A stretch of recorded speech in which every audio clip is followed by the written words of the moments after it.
सबसे पहली हत्या जो मैंने देखी वो मुझसे कुछ फुट की दूरी पर हुई थी। जब मैं दूध लेने गया था, मैंने सिर्फ 10 फुट की दूरी से देखा उसे।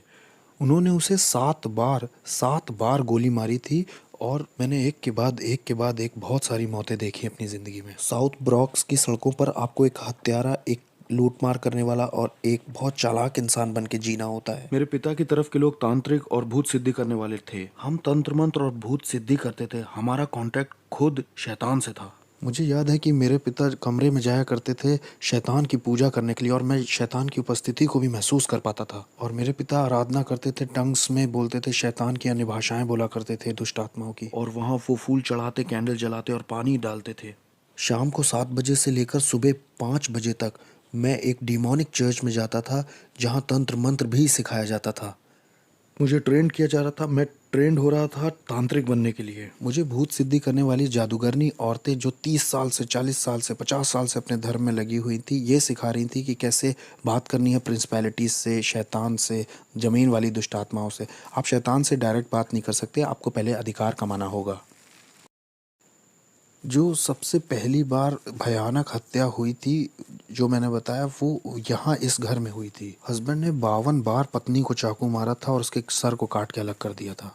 हम उसकी बेटी के साथ खेला करते थे, इसलिए जब हम उसे छोड़ने आए यहाँ पर, तो वो यहाँ खड़ी थी और उसको पता चला कि उसकी माँ इस तरह से टुकड़ों में काटी गई। इसी घर में हुआ था ये। एक बार मैं अपने स्कूल में अपने दोस्तों के साथ खेल रहा था, तो वहाँ एक पास्टर आए, एक बैंड भी उनके साथ आया था और वो गाना गाने लग गए। लोग इकट्ठा हो गए और वहाँ बड़ा अद्भुत माहौल बन गया। पूरे स्कूल में एक खुशी की लहर दौड़ गई और मैं एक टूटे हुए परिवार से आया था। वहाँ पास्टर स्टेज पे खड़े होकर बाइबल की कुछ बात बता रहे थे, बाइबल की कहानियाँ बता रहे थे, परमेश्वर कैसे सबसे प्यार करता है, और वो यही सब बता रहे थे। पहली बार मैं थोड़ा सा जुड़ा कि वाह, शायद परमेश्वर मुझसे प्यार करता है।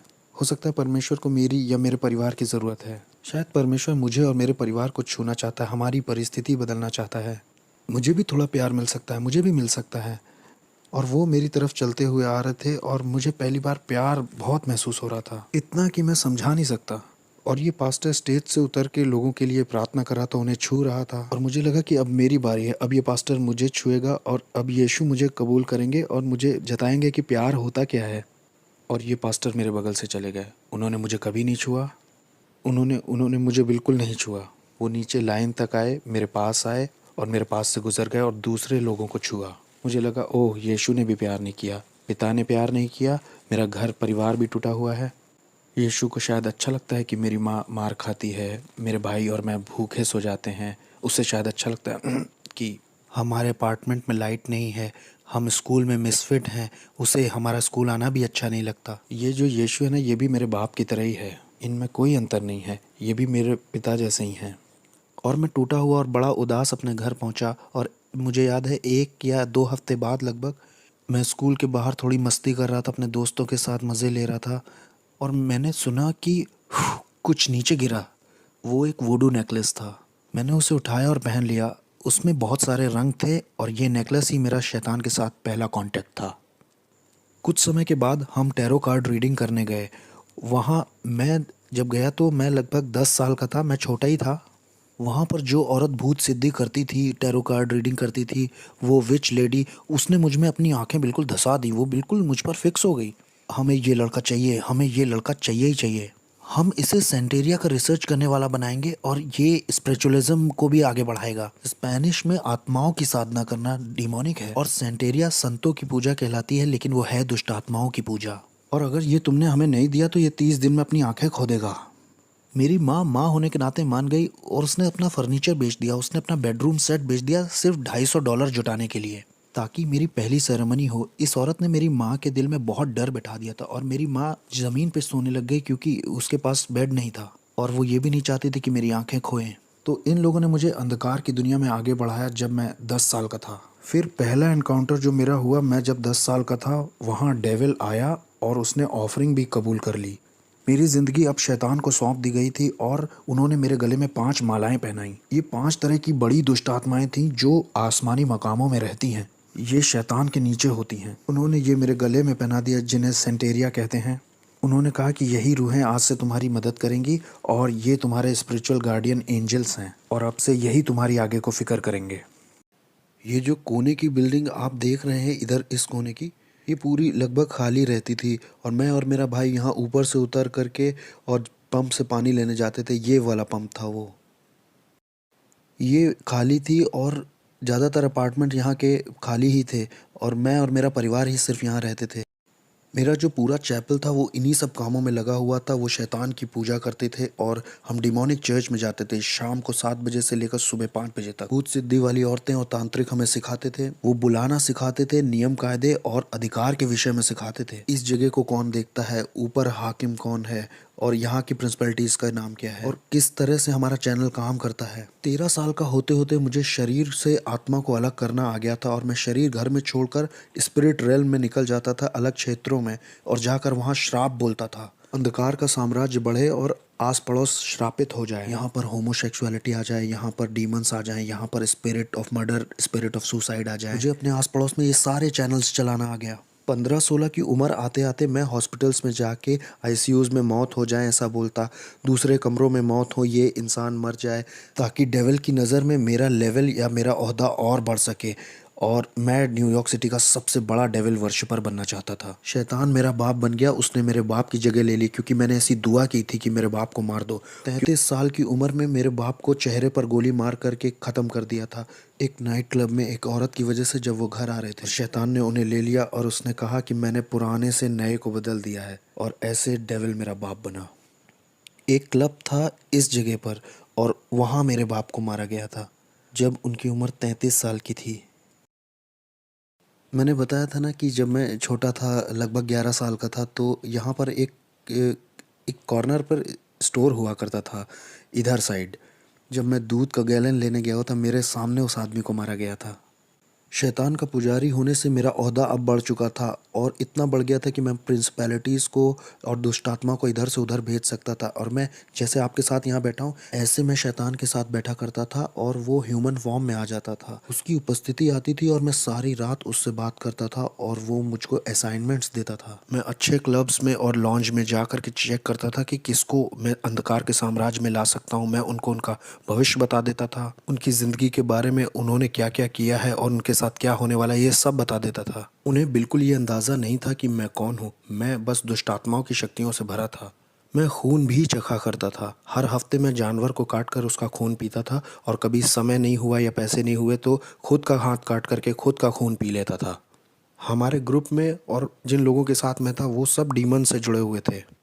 उनमें डॉक्टर्स थे, लॉयर्स थे, उसमें प्रिंसिपल्स और जजेस और पुलिस ऑफिसर्स भी शामिल थे जो जादू टोने में लगे हुए थे। सिंगर्स जो आज की डेट में बहुत मशहूर हैं वो भी थे।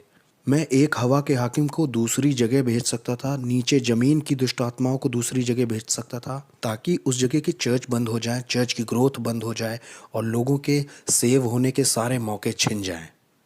कभी कभी मैं शराब में धुत होकर के दुष्ट आत्माओं से इतना भर जाता था कि सड़क के बीच में खड़ा होकर के परमेश्वर से कहता था, सुन, तुमसे भी थोड़ा उलझना चाहता हूँ, आओ थप्पड़ मारूं या थूक दूं तुम्हारे मुंह पर, आओ भिड़ के दिखाओ नीचे। मेरी शादी भी हॉलोवीन पे हुई थी। शादी भी डिमोनिक थी जो मैंने हॉलोवीन पे की थी। दूसरी दूसरी प्रिंसिपैलिटीज़ के डीमंस आए थे मेरी शादी में। कोई इंसानी जात मेरी शादी में नहीं आई थी। वो सब मेरी शादी में आने से डर रहे थे। मेरी शादी बड़ी अजीब थी। मैंने लोगों को इनविटेशंस भेजे, कोई दिखाई ही नहीं दिया तो कोई वेडिंग गिफ्ट नहीं। लेकिन हाँ, दुष्ट आत्माएं आई थी मेरी शादी में और उन्होंने ही बैप्टिज्म दिया। तो मेरी पत्नी और मैं, हम दोनों ही तंत्र मंत्र करते थे और हम अपनी बेटी को भी वही बनाना चाहते थे। मुझे याद है पहली बार जब मुझे इंसान की कुर्बानी करनी थी तो डेविल मेरे साथ कार में अंदर बैठा हुआ था। उसने कहा, मुझसे प्यार करते हो? मैंने कहा, ऑफ कोर्स डैडी। उसने मुझसे कहा कि छत के ऊपर एक आदमी है, वो तुम्हें नुकसान पहुंचाने आया है, तुम्हारा पैसा चुराने आया है, तुम उसे मेरे लिए मार दो अगर प्यार करते हो तो मैं छत की ओर ऊपर जाने लगा। मुझे याद है मैं 12वें माले में रहता था और जब मैं छत के ऊपर पहुंचा तो वो छत के पीछे वाले हिस्से सीढ़ियों पर छुपा हुआ था और ये आदमी 6 फुट 5 इंच का, वो लगभग 250 पाउंड का होगा। मैं डीमन पजेस्ड हो गया था और मेरे अंदर दुष्टात्मा गई, मैंने महसूस किया और अब मैं नहीं रह गया था। मैं उसे पकड़कर अपने अपार्टमेंट में ला के उसे चाकू मारना चाह रहा था क्योंकि मेरे पास एक कार्डोन पॉट था जो लगभग 100 पाउंड का होगा। उसमें 9 तरह के हथियार लगे थे जो 9 अलग तरह से इस्तेमाल किया जाता था। और जैसे ही मैं उसे पकड़ने चला और उसे अपार्टमेंट में खींचने, वो बस मेरे हाथ से फिसल गया और गायब हो गया। वो नीचे स्टोरवे के पास कूद गया। वो ऐसा जैसे ओलंपिक के एथलीट कूदते हैं करके कूद गया। वो कूदा और गायब ही हो गया। मैं उसे पकड़ नहीं पाया तो मैं बहुत निराश हो गया। मैं अपनी पहली इंसानी कुर्बानी नहीं कर पाया। लोगों ने इसके ऊपर देखो कुछ लिख दिया है, लेकिन यहाँ पर एक डीमन है। ध्यान से देखो, ये वो डीमन है जो नर्क के दरवाजे की देखरेख करता है। इसी के बारे में मैं बता रहा था अपनी किताब में। वो सेंटेरिया वाली यही है, छोटा वाला दुष्ट आत्मा। ये वो दुष्ट आत्मा है जो हेटी को चलाती है। हेटी के ऊपर जो प्रिंसिपैलिटी है ना, वो यही है। और वहाँ पर जो वो वाला है ना, वो इस्लाम के ऊपर हाकिम है। अब यहाँ आगे आओ, ये देखो, लोगों को फंसाने के लिए द ट्रुथ। क्या हंसी आ रही है? सच, ये तुम्हें आज़ाद करेगा। ये देखो, ये भी ऊपर लगाया है ताकि लोगों को लगे कि ये भी इसी का हिस्सा है, मतलब ये इसका हिस्सा है। ये जगह कौन सी है? इस जगह को बोटानिका कहते हैं। ब्रॉन्क्स में जो लोग रहते हैं वो अगर जादू टोना तंत्र मंत्र करना चाहते हैं तो यहीं से सामान खरीद के ले जाते हैं, दूसरों को परेशान करने के लिए या मारने के लिए। आओ, हम अंदर चल सकते हैं। अगर मैंने कह दिया आप 30 दिन में मरने वाले हो तो 30 दिन में तुम मर जाओगे, तैयारी कर लो। मुझे बिल्कुल परवाह नहीं कि आप कहाँ काम करते हो, आप किसे जानते हो। आई डोंट केयर कि आप अपने आप को क्या बुलाते हो। आप कहो आप कैथलिक हो, आप क्रिश्चियन हो, आप एक बिलीवर हो। मैं आपको मार सकता था जब तक आपका यीशु से जीवित संबंध ना हो। मेरी बिल्डिंग के नीचे एक औरत रहती थी। वो एक दिन ऊपर आके बोली कि मेरा पति मुझसे धोखा कर रहा है, वो जिस औरत के साथ धोखा कर रहा है उसे मार दो तुम जादू टोना करके, मैं कितना पैसा दूं। मैंने कहा मैं पहले शैतान अपने पिता से पूछूंगा और फिर तुम्हें बताऊंगा, तुम 2 दिन बाद आना। फिर वो औरत आई और शैतान ने मुझे बताया कि एक कॉफिन बॉक्स, 21 ब्लैक कैंडल्स और उस औरत की एक मूर्ति बना करके उस कॉफिन में डाल देना, जादू टोना करने के लिए और उस औरत को मारने के लिए। 21 दिन में उसकी मौत हो जाएगी। 21 दिन में हम उसका फ्यूनरल देखेंगे।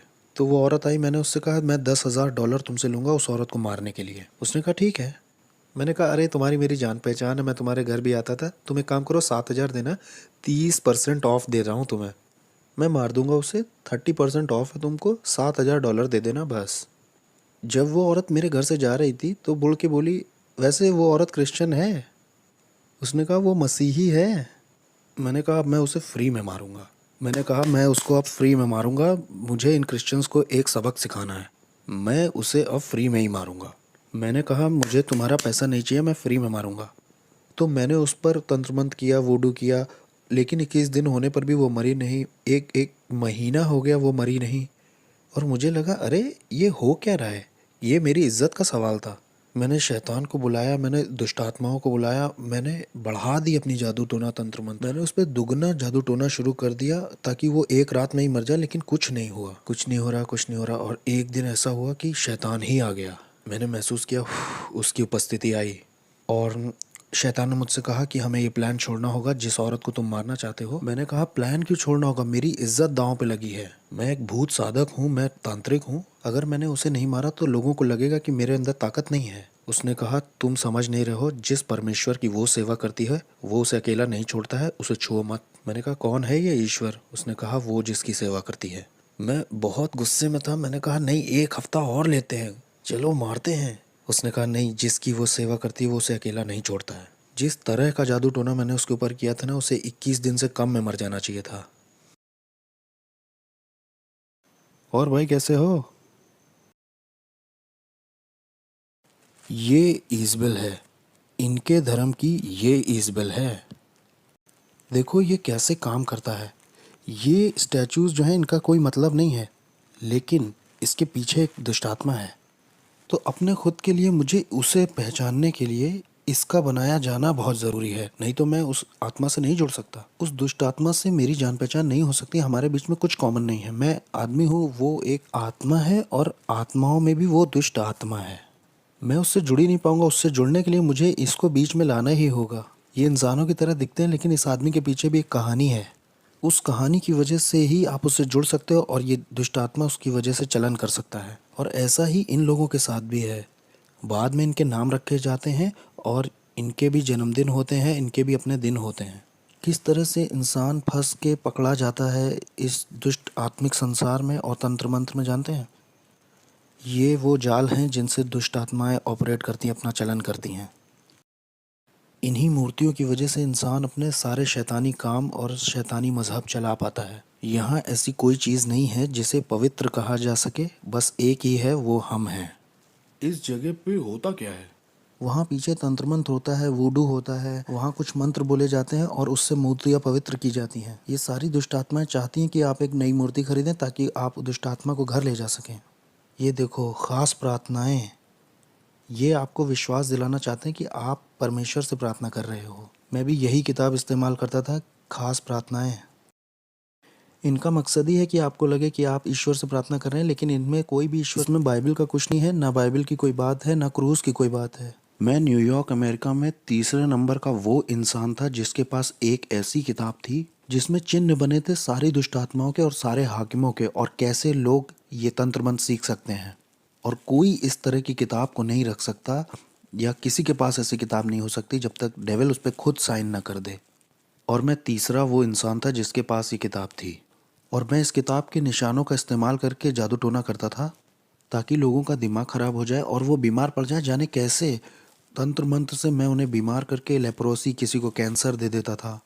मैंने लोगों के ऊपर ऐसा जादू टोना किया कि उनके साथ गर्भपात हो, उनके जीवन में अबॉर्शन आ जाए, लोग हॉस्पिटल जाएं, सर्जरी ही करवा, बिना सर्जरी के हॉस्पिटल में रहें। जादू टोने से मैंने लोगों को पागल भी किया है। मैंने जादू टोना करके लोगों के ऊपर दुष्ट आत्माएं भेजी, बाइपोला की, सिजोफ्रेनिया की, और भयानक बीमारी और सुसाइड की स्पिरिट। मैं रात भर बैठकर शैतान से घंटों बात किया करता था, जब क्रिश्चियंस यहाँ चर्च भी 1 घंटे के लिए नहीं जाते। बहुत से क्रिश्चियंस 1 घंटे दुआ भी नहीं करते। आत्मिक संसार ज़्यादा रियल है इस संसार से जो दिखता है, और हमने इसे महसूस किया था कि जो कुछ यीशु में ढका हुआ नहीं है उसे बहुत आसानी से टारगेट बना सकते हैं गिराने के लिए। जैसे नास्तिक लोगों को आराम से मार सकते हैं हम। यहोवा विटनेस वाले लोग आसानी से मारे जा सकते हैं। मोर्मोन्स भी आसानी से मारे जा सकते हैं। और ऐसे लोग भी जो कहते हैं शैतान होता ही नहीं है, वो भी बहुत आसानी से मारे जा सकते हैं, क्योंकि वो आत्मिक सहायता कभी मांगेंगे ही नहीं। मुझे याद है कि एक बार हमारे पड़ोस में निकी क्रूस का ग्रुप आया हुआ था। वो उसको ट्रूस बुलाते थे। वो चलते चलते वर्शिप करते हैं, फिर वचन का प्रचार करते हैं, फिर कहीं और निकल जाते हैं और वही करते हैं। और मैं इनके पीछे कुछ इस तरह से लगा कि इन्हें पीछे कर दूं, इन्हें कुचल दूं। और ये जवान बच्चे थे, कोई 18, कोई 19, कोई 20, कोई 16 ऐसे थे। और मैंने कहा कि ये मेरे पड़ोस में कैसे ये गंदे गाने, ये कूड़ा मेरे बगल में बजा सकते हैं, जिसे आज हम आराधना कहते हैं। ये गंदे गाने थे मेरे लिए। अब मैं इनके पीछे पड़ के इन्हें बर्बाद कर दूंगा। जब मैं वहाँ ऊपर गया तो जहाँ मतलब वो लोग थे, वहाँ एक आँख की दीवार थी जिससे मैं उन्हें छू नहीं पा रहा था और ना उसके पार जा पा रहा था। किसी चीज़ ने मुझे रोका। जितनी बार भी मैंने आत्मिक शक्तियों को बोला जाओ, तो वो नहीं जा पाई, वो रुकती रहीं, और मैं कभी भी उन बच्चों को छू नहीं पाया। मैंने कहा कुछ तो सही नहीं है, कुछ तो ऐसा है जो सही से नहीं हो रहा। फिर मैं वहाँ से निकल गया। मैंने कहा अब मैं इनके साथ नहीं लगूंगा, इन्हें अकेला छोड़ देता हूँ। ठीक है, ये पहला राउंड जीत गए। तो क्या इस वक्त आत्माएं हमें देख रही हाँ, हैं? वो हमें देख तो रही हैं। हाँ, वो देख रही हैं। तो हम सुरक्षित हैं, हम सुरक्षित हैं हाँ, ना? हम सुरक्षित हैं। हम यीशु के लहू में ढके हुए हैं। यीशु के खून जैसा कुछ भी नहीं है। Okay okay. आमीन। वो हमें छू नहीं सकते। हमारे पास सुरक्षा का बाड़ा है। हमारे चारों ओर सुरक्षा का बाड़ा है भाई। हम यहाँ आ सकते हैं और हम यहाँ की दुष्ट आत्माओं के पीछे भी पड़ सकते हैं, और हम इस जमीन को यीशु के नाम से श्राप भी दे सकते हैं, और शैतान हमारा कुछ कर भी नहीं सकता। मेरे पास बहुत पैसा था, बहुत बढ़िया कारें, बहुत सुंदर लड़कियां थीं। मेरे पास दुनिया का सब कुछ था। मेरे पड़ोसी मुझसे डरे हुए थे, क्योंकि जो मैं था, वो कहते थे तुम इससे उलझोगे तो तुम्हारे घर के लोग मरेंगे। तुम इससे उलझे तो ये बंदूक नहीं चलाएगा, ये सोते में मार देगा सबको। मेरे बाप शैतान ने मुझे बहुत बढ़िया चीज़ें दी थी, ऐसी ताकत दी थी कि लोग मुझसे डरते थे, जैसी मैं सोच भी नहीं सकता। यहाँ तक कि पुलिस भी मुझसे डरती थी, मेरे पड़ोस की सिक्योरिटी भी डरती थी। लोगों को ये मालूम था कि ये शैतान का बच्चा है, ऐसा कहते थे लोग। मैंने कई क्रिश्चियंस को घुटने पिला दिया, दुआ के लिए नहीं, क्योंकि उनमें ताकत ही नहीं थी। इसलिए नहीं कि आपका परमेश्वर ताकतवर नहीं था, मुझे गलत मत समझिए। परमेश्वर तो ताकतवर था, लेकिन बर्तन कमज़ोर था। बर्तन का कोई प्रार्थना का जीवन नहीं, ना कोई उपवास का जीवन, और ना परमेश्वर से इसका संबंध सही है। ये व्यक्ति भक्त जैसा बस बाहर से दिख रहा है, लेकिन कोई शक्ति नहीं है। ये व्यक्ति कमज़ोर है और इसके जीवन में कुछ हो भी नहीं रहा है। इसके पास बाइबल भी है, इसके पास कपड़े भी सही हैं, इसके वस्त्र सही हैं, लेकिन इसका कोई जुड़ाव नहीं है यीशु के साथ, क्योंकि ये उसकी इच्छा से बाहर है, उसकी प्रतिज्ञाओं से बाहर है और इसके डिवाइन पर्पस से भी बाहर है। इसलिए मेरा उस पर अधिकार है, मैं उसको गुलाम की तरह बना लूँगा, मैं उसे तोड़ दूंगा, उसके साथ तंत्र मंत्र करूँगा, मैं करता जाऊँगा एक मसीही से दूसरे मसीह, एक चर्च दूसरा चर्च, कई सारे, मैं हर वो चीज़ गिराता जाता जो यीशु के क्रूस को दिखाती थी।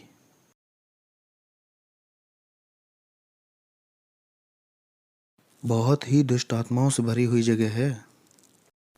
तो इस जगह का बहुत असर होगा ना आस पड़ोस पर। हाँ और क्या, ये जो पूरा एरिया है ना, ये इसी की वजह से लॉक्ड है। ये शैतान का गढ़ है, हम शैतान के गढ़ में गए थे। इस गढ़ का पूरा बाजार नरक से था। सोचिए, ये जाते हैं $100-200 लेकर के ये सब खरीदने के लिए, और इससे उन्हीं का नुकसान होता है, इससे दूसरों का, गरीबों का भला हो सकता है। इससे उन्हें लगता है कि उनकी ज़िंदगी और अच्छी हो जाएगी, उनकी ज़िंदगी और बेहतर बन सकती है। इससे वो सोचते हैं कि उनकी उन्नति होगी, उनके शाप, उनकी पीढ़ियों के शाप टूटेंगे। ये मोमबत्तियाँ, ये वुडू खरीदने से इन्हें लगता होगा, लेकिन परमेश्वर कहता है कि ये तुम्हें फ्री में दे रहा हूँ मैं, बस अपनी ज़िंदगी मुझे दे दो और मैं तुम्हें आज़ाद करूँगा। लेकिन ये इन्हें नहीं चाहिए, ये उनके लिए बहुत मुश्किल है, ये तो इनके लिए बहुत कॉम्प्लिकेटेड है। लोग इस तरह की जगह में आते हैं, $200 भी खराब करते हैं और ज़िंदगी सोचते हैं अच्छी हो जाएगी और बहुतायत से भर जाएगी। हेटी के ऊपर जो दुष्ट आत्मा है उससे मेरा कांटेक्ट था, उसका नाम है कैंडेलो, उससे मेरा संपर्क था, और मियामी के दुष्ट आत्माओं से भी संपर्क था, अफ्रीका की दुष्ट आत्माओं से भी था, न्यूयॉर्क के ऊपर जो हवा के हाकिम हैं उनसे भी था, कुछ और भी थी जो दुनिया भर में जाना चाहती हैं। यहाँ पे एक सड़क है, वहाँ दूसरी दुष्ट आत्माएं हैं, हाकिम हैं। 42 नंबर की सड़क पर जो दुष्ट आत्मा है वो यहाँ आना चाहती थी। मैं ये कहूँगा कि मुझ में विवेक नहीं था। मैंने अपने भाई के ऊपर, सगे भाई के ऊपर जादू टोना तंत्र मंत्र करके उसे 5 साल की जेल करा दी। अपना खुद फ्लैश एंड ब्लड था, मेरा खुद का भाई, तंत्र मंत्र से 5 साल के लिए अंदर हो गया वो। मेरा एक और भाई था, एक बार वो मेरे घर आया था बड़े एटीट्यूड में, तो डीमन उसके ऊपर कूद गया है। वो मेरे घर से ऐसे भागा, उसका पेट दर्द बहुत बढ़ गया था। मेरी माँ भी इस बात की गवाही दे सकती है। मैंने अपने शरीर के साथ बहुत सारे रीति रिवाज किए थे, इतने सारे संस्कारों से गुजरा था मैं। लास्ट वाले में मैंने अपनी आत्मा शैतान को सौंप दी थी। एक सेरेमनी में मैंने गन पाउडर और जानवर का खून पिया था, जिसे सैंसी कहते हैं। सैंसी हेशे और फ्रेंच की सेरेमनी है। ये एक दुष्ट आत्मा के साथ का संस्कार है, जिससे मैं किसी के घर जाके कुछ खाता हूँ तो वो उसमें जादू टोना नहीं कर पाएंगे, कुछ इस तरह की। और जो आप जानते हैं वो सब मैंने किया था। मैं जिस दुष्ट आत्मा वाले चर्च में जाता था, वहाँ एक सीक्रेट मीटिंग होती थी हर साल। हर एक बड़ा जादू टोना, तंत्र मंत्र, वॉलॉक, विचेस उसमें आते थे। वहाँ ये फैसला लिया जाता था कौन सा हाकिम किस जगह के क्षेत्र पर राज्य करेगा। हम कलीसिया से ज़्यादा संगठित यानी ऑर्गेनाइज्ड थे। अंधेरे का जो साम्राज्य है वो यीशु मसीह की कलीसिया से ज़्यादा ऑर्गेनाइज्ड है। हमें पता था सेरेमनीज कैसे करनी है। अगले साल की तैयारी इस साल के ख़त्म होने से पहले ही हो जाती थी। यहाँ क्रिश्चियंस 1 घंटे के लिए प्रार्थना नहीं करना चाहते हैं। यहाँ क्रिश्चियंस का लगातार वाला रिश्ता नहीं है चर्च में परमेश्वर के साथ। मैंने 1 साल का रेस्ट भी लेना चाहा जा, और शैतान ने 1 साल के लिए मेरी आंखों की रोशनी ले ली। मैं 1 साल तक पूरी तरह से अंधा था, इसका सर्टिफिकेट भी है मेरे पास। मैं पूरी तरह से अंधा था। वो लोग मेरी यहाँ तक तैयारी करा रहे थे कि एक देखने वाला कुत्ता ले लो, और वो जो स्टिक लेके चलते हैं ना, आपने देखा होगा वो। मेरी माँ ने 1 साल मेरा ध्यान रखा। मेरी आंखें पूरी तरह से अंधेरी हो गई थी। एक बादल जैसा धुआं मेरी आंखों के ऊपर आ गया था। मैं पूरी तरह से अंधा था, और जब मैंने शैतान को अपनी ज़िंदगी वापस दे दी तो 7 सर्जरीज के बाद मेरी शैतान ने आंखें लौटा दी, और फिर मैं दोबारा देख पाया। और ये मेरी सज़ा थी जो शैतान ने दी, कि 1 साल की छुट्टी मुझे चाहिए थी। मैं 1 साल की छुट्टी लेना चाहता था। शैतान ने कहा अच्छा छुट्टी चाहिए, ये लो, और उसने मेरी आंखें ले ली। और इस तरह की दुनिया का था मैं, कि आप शैतान से पंगा लोगे तो शैतान आपको या आपके परिवार के लोगों को मारेगा। एक तरह का डर आपको हमेशा रहेगा कि आप ये धर्म छोड़ नहीं सकते। सेंटेरिया, पोलोनियम्बे, स्पिरिचुअलिज्म, ये धर्म छूटेगा नहीं। डॉक्टरों के पास कोई एक्सप्लेनेशन नहीं था कि मेरी आंखें कैसे गईं। जबकि मैं कहूँ, क्रिश्चियंस, मसीही जब गलत करते हैं या उनसे बुरा हो जाता है तो उनके घर में जो कुछ दिखाई देता है वो है दया और अनुग्रह। लेकिन अगर आप शैतान को कुछ ऐसा दिखाते हो तो शैतान को पसंद नहीं आया तो आपको या आपके परिवार को मारता है। मुझे याद है एक बार एक औरत को शैतान ने कहा इस आदमी से मत मिलना। उसने परवाह नहीं की क्योंकि वो उससे प्यार करती थी। इसलिए शैतान ने एक दुष्ट आत्मा एक ऐसे इंसान के अंदर भेजी जो सड़क पर रहता था। उसने हथौड़े से उस औरत के सिर पर 17 बार वार करके मार दिया। एक बार मैं अपने घर में बैठा हुआ था, बहुत अमेजिंग था। मैं नाइट क्लब से लौट के आया था। मैं टीवी पर जेरी स्प्रिंगर नाम का एक शो देख रहा था। वो बड़ा अजीब सा शो है, लोग उसमें एक दूसरे को मारते हैं और मुझे उसमें बड़ा मज़ा आता था। मज़े लेके मैं उसे देख रहा था, हंस रहा था और मैंने एक आवाज़ सुनी, बेटे मैं जल्दी आ रहा हूँ, तुम अपनी ज़िंदगी से क्या करोगे। एक सुनने वाली आवाज़ बहुत शार्प उस कमरे से आई थी। मैंने सोचा कि शायद टीवी से आई है। मैंने कहा ये टीवी से नहीं आई है, क्योंकि यहाँ तो लोग लड़ रहे हैं, एक दूसरे को मार रहे हैं। मैं शैतान की भी आवाज़ पहचानता था। शैतान के साथ तो मैं ऐसे बैठता था जैसे आपके साथ बैठा हूँ। कभी वो इंसान के रूप में भी आता था, कभी वो कमरे में उसकी उपस्थिति आती थी। उसकी उपस्थिति आते ही कमरे का माहौल बदल जाता था। वो मेरे सामने बैठा करता था और मेरे कॉन्शियस से बात करता था। हम रात भर ऐसे बात किया करते थे। मुझे उसकी आवाज़ पता थी। ये मुझे ऐसे पता था जैसे आपको अपने हाथ पैर पता है। मुझे हर एक हाकिम के बारे में, जो कनाडा पे या अमेरिका पे या कहीं का भी हाकिम हो, पता था उसके बारे में। हर प्रिंसिपलिटी जो किसी मज़हब की थी वो भी मुझे पता थी। चाहे वो कोई ऑकल्ट हो, न्यू एज हो, बुद्धिज़्म हो, इस्लाम हो, सेंटेरिया हो या स्पिरिचुअलिज्म हो, मुझे हर एक दुष्टात्मा का पता था। हर एक हाकिम के प्रिंसिपलिटीज़ का मार्क मेरे पास था। ज़मीन की दुष्ट आत्माओं का भी और शैतान का, इज़बेल का। मैं हर एक के नाम बता सकता हूँ जिनके नाम आप भी नहीं जानते होंगे। मैं उनको नाम से जानता था। लेकिन ये आवाज़ उन सब आवाज़ों से बहुत अलग थी। वो आवाज़ जाने कहाँ से आई थी। वो हवा से आई थी वो आवाज़। मैं एक तरह के सदमे में आ गया और फिर मैंने एक तरह का दर्शन पाया अपने अपार्टमेंट के दूसरी तरफ। मैंने देखा कि पूरे आसमान में आग है और नीचे के जो लोग हैं वो उससे बचने के लिए इधर उधर दौड़ रहे हैं कि कोई जगह मिल जाए शायद। मैंने कहा ये कैसा दर्शन, मैंने उसे छोड़ दिया। और फिर मुझे याद है जब मैं सोने गया, बहुत गहरी नींद थी और मैंने एक टी शर्ट मुंह पे डाली, मैं सो गया और मैंने देखा कि मैं एक ट्रेन में हूँ, उसमें बहुत सारे लोग हैं। मैं कुछ समझ ही नहीं पा रहा था मैं ट्रेन में क्या कर रहा हूँ। ये ट्रेन इतनी तेज़ चल रही थी कि आप समझ नहीं सकते। मैं पृथ्वी पर इतनी तेज़ किसी चीज़ में नहीं चढ़ा। और ये ट्रेन नर्क में आ गई। यीशु मसीह मुझे नर्क ले आए। और जब मैं नर्क में पहुंचा तो वो ट्रेन दरवाजे से बहुत कस के लड़ गई। एक इतनी तेज़ आवाज़ हुई कि सब खुल गया और बहुत गर्मी बाहर आ रही थी, न जाने कहाँ से। वहाँ सांस लेने में भी बहुत दिक्कत हो रही थी। मैं ट्रेन से जैसे बाहर आया तो उसमें जो लोग थे उनके चेहरे नहीं दिख रहे थे, लेकिन उनके चेहरे पर डर दिखाई दे रहा था। वो डर आप महसूस कर सकते थे। ये डर इस बात का था कि आप वहाँ से कभी बाहर नहीं निकलेंगे। और ये जगह पूरी भरी हुई थी।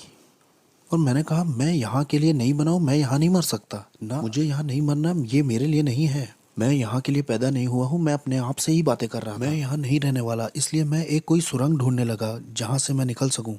तो मैं सुरंग ढूंढने के लिए आगे गया, या कोई खिड़की ढूंढने, या कोई, हो सकता है वहाँ कोई जगह दिख जाए जहाँ से मैं बाहर आ सकूँ और मैं अपनी रियलिटी में लौट सकूँ।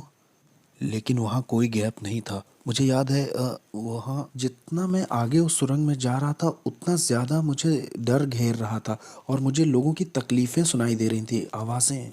वहाँ अंधेरा और डर ओढ़ लेता है जैसे कोई कपड़ा पहन लिया हो। वो आपको लपेट जैसा लेता है। वहाँ आपका कोई बस नहीं चलता है। कुछ जकड़ जैसा लेता है, वो आपको जाने नहीं देता। यहाँ तक कि मैं अपना हाथ भी नहीं देख पा रहा था। वो एक पर्दे की तरह था, जैसे आप किसी बच्चे के कुएं या जानवर के कुएं में गए हैं। ये कुएं जैसा नहीं था, मैं समझा नहीं पाऊंगा इसे। और और इसमें से बहुत गर्मी और बदबू बाहर आई थी, ऐसा जैसे न्यूयॉर्क सिटी के गटर खुल गए हों। वहाँ वो बहुत अजीब सा, बहुत अजीब। और जब मैं आगे गया तो वहाँ मुझे याद है आगे शैतान मिला। उसने कहा मैं तुम्हारा बाप था। वो डिमोनिक टंग्स में बोल रहा था कि मैं तुम्हारा बाप था, मैंने तुम्हें सब कुछ दिया जो चाहिए था, मैंने तुम्हारी केयर की, मैंने तुम्हें आशीष दी, मैंने तुम्हें प्रोटेक्शन दी, मैंने तुम्हारे लिए लोगों को मारा है, तुम्हारे लिए सब कुछ किया, तुम्हें पावर दी, तुम्हें तुम्हारा नाम बनाया इस साम्राज्य में। जो तुम्हारे विरोध में उठे उन्हें मार दिया, क्योंकि मैं तुम्हारा इस्तेमाल करने वाला था अपने राज्य को लाने के लिए पृथ्वी पर। और तुम मुझे छोड़ना चाहते हो, मुझसे धोखा करना चाहते हो। और ये सब डिमोनिक टंग्स में हो रही थी और मैं भी उससे दुष्टात्माओं की अन्य भाषा में बराबर बोल रहा था। मैंने कहा नहीं, मैं छोड़ूंगा नहीं, मैं बस कंफ्यूज हूँ, मुझे समझ नहीं आ रहा हो क्या रहा है। उसने कहा नहीं, मुझे मालूम है तुम क्या करोगे, तुम मेरे धर्म को एक्सपोज करोगे कि मैं कौन हूँ और मेरे आत्मिक संसार में कैसे काम करता हूँ। मैंने तुम्हें वो चीज़ें बताई हैं जो किसी को नहीं बताई, क्योंकि मैं तुम पे भरोसा करता था कि तुम मेरे राज्य को आगे बढ़ाओगे। क्योंकि मैं और तुम्हारा इस्तेमाल करना चाहता था बड़े पैमाने पर। और कंफ्यूज होके उसने मेरी मेरी गर्दन पकड़नी चाहिए, और जैसे ही मुझे मारने के लिए उसने गर्दन पकड़नी चाहिए, एक क्रॉस मेरे हाथ में यीशु मसीह का आया। और न जाने 3-4 क्रॉस कैसे नर्क में आ गए जब मैंने ब्लू शॉर्ट्स और टी शर्ट पहन रखी थी। और जैसे ही मैंने वो क्रूस उसके ऊपर छुआया, वो ऐसे पिघल गया जैसे वो कोई बच्चा हो। वो एक बच्चे की तरह ज़मीन पर गिर पड़ा और उसमें कोई ताकत नहीं थी। और फिर मैंने उस मौके का फ़ायदा उठा करके भागना शुरू किया उस तरफ जिधर दरवाज़ा लग रहा था मुझे, या शायद वहाँ कोई मुझे दरवाज़ा दिखाई दे जाए। जो मेरी उम्मीद थी, वहाँ वहाँ आशा जो थी वो ऐसी थी जैसे वहाँ किसी तरह की कोई आशा ही ना हो। वहाँ कभी ऐसा नहीं लगता कि आप बाहर आ पाएंगे। बस बस यही आपका द एंड है। जिस डर ने उस वक्त मुझे पकड़ रखा था, वो डर मैं समझा नहीं पाऊंगा, ऐसा डर मुझे कभी नहीं लगा। मैंने उस तरह की निराशा कभी महसूस ही नहीं की थी। ये बिल्कुल स्वर्ग का ऑपोजिट था। वो खुशी और आनंद का ऑपोजिट था, शांति का ऑपोजिट था, जीवन और उजियाले का ऑपोजिट था। ये जगह तो अंधकार और तड़प की जगह थी। अगर अगर मैं यहाँ रहता हूँ तो मेरे परिवार मुझे कभी नहीं ढूंढ पाएगा कि मैं यहाँ हूँ। मेरी पत्नी, मेरी बेटी मुझे कैसे ढूंढ पाएंगे, कैसे देख पाएंगे अब। जब मैं उस सुरंग के और गहरे में जा रहा था, ये सोचते हुए कि वहाँ शायद कोई दरवाज़ा हो या किसी तरह की कोई दरार वहाँ हो, वहाँ शैतान फिर से दिखाई दिया और उसने कहा कि मैं तुम्हें मार दूंगा अब। समर्पण के समय में मैंने तुम्हारे शरीर पर कुछ दुष्ट आत्माओं की भाषा में निशान बनवाए थे जो मेरे कॉन्ट्रैक्ट हैं, इससे मैं तुम्हें मार दूंगा। उसने कहा, अरे बेवकूफ़, ये मेरे निशान है, ये इस बात के निशान है कि मैं तुम्हारा मालिक हूँ, मैं तुम्हारा मालिक हूँ, कोई और तुम्हारा मालिक नहीं है, मैं हूँ। या तो तुम मेरे लिए जियोगे या तो मरोगे। और फिर जैसे ही उसने अपने हाथ बढ़ाए मुझे दोबारा पकड़ने के लिए, मैंने तो सोचा मेरी कहानी ख़त्म। अब वो मुझे दूसरी बार पकड़ने आया है। क्रूस यीशु मसीह का बीच में आ गया, नर्क में।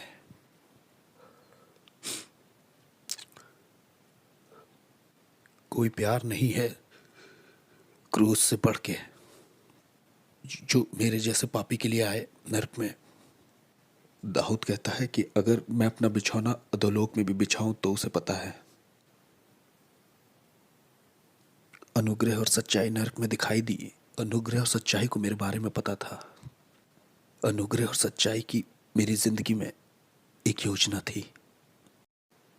मेरे गलत, शैतानी, घमंडी और खुदगर्ज और स्वार्थीपन का जब अंत हो गया नर्क में, जब मेरा समय भी पूरा हो गया था, तब यीशु मसीह दिखाई देते हैं मेरे जैसे मिसफिट के लिए और कहते हैं, तुम्हारे लिए मेरे पास योजना है, मैं तुमसे प्यार करता हूँ जितना तुम सोच नहीं सकते। वो मुझे नर्क में दिखाई दिए। और जब मैं वापस आया, मेरी आत्मा शरीर में वापस आई, तब मैंने अपने घुटने टेके यीशु मसीह के नाम से। मेरे पास $1,00,000 का सामान था तंत्र मंत्र का, मैंने फेंक दिया। मैंने तंत्र मंत्र सब फेंक दिया।